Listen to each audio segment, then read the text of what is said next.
Dobar dan. Bom bolj kratek, ampak je drnat.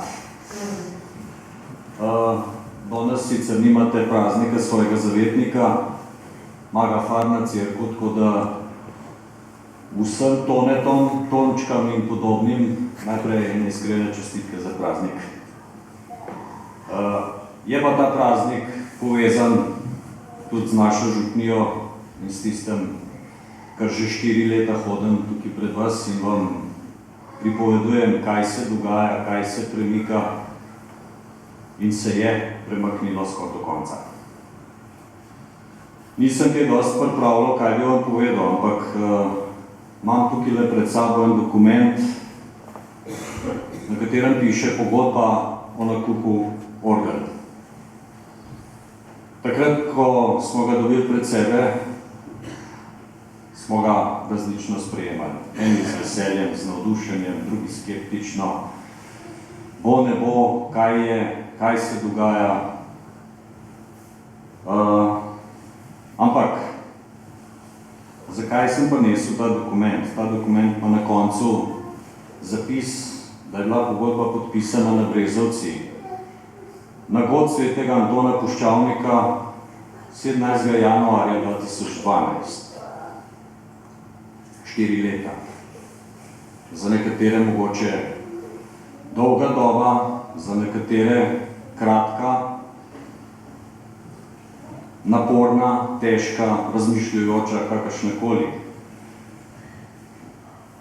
Ampak na današnji dan, 17. januarja 2016, lahko praznujemo, kajti z včerajšnjim dnem se je začelo barvanje orgelskih omar, vse ostale komponente za orgle so pripravljene, tako da v roku 14 dni, 3 tednov bodo naše orgle sestavljene v delavnici gospoda Močnika, potem pa jih nekje v začetku do sredine februarja pričakujemo v naši Farni Cerkvi. Potem sledi približno 1 teden do 10-dnevno sestavljanje teh orgel in pa priprava vseh ostalih stvari, ki še pritičajo potem ureditvi hora. In pa najtežji del, ki ga bo pač opravil orglar Tomaž Močnik, približno 3-tedensko uglaševanje velikega števila piščali. Gre za zelo specifično delo, naporno in zelo natančno. Tako da od vsega tega je odvisno, kako bodo te orgle igrali. Praznik, ki ga praznuje danes Farna Cerkev, je en tak krasen povod, da začnemo praznovati in želim, da si mogoče letošnjo pomlad damo možnost praznovanja. En velik praznik bo Velika noč, ki jo bomo doživeli kot kristjani, drugo veliko noč pa si bomo podarili sami.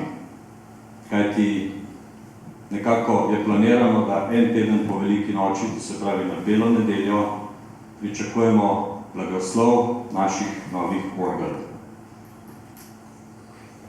Jaz bi se še enkrat zahvalil vsem vam, ki ste na kakršenkoli način stali in podpirali ne samo ta podpis, ampak vse tiste ljudi, ki smo in ste in smo stali za tem, da bomo zadevo pripeljali do konca in dokazali ne samo se, ampak tudi vsem ostalim, da se da zadevo speljati. Včasih je malo težji, včasih malo lažji, ampak da se. Tako da še enkrat najlepša hvala in pa seveda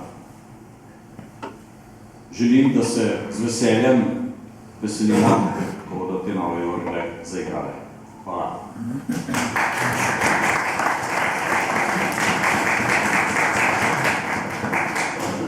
Mislim, da zmeri iskren pokažete, kaj mislite, ko ploskate na koncu. Hvala.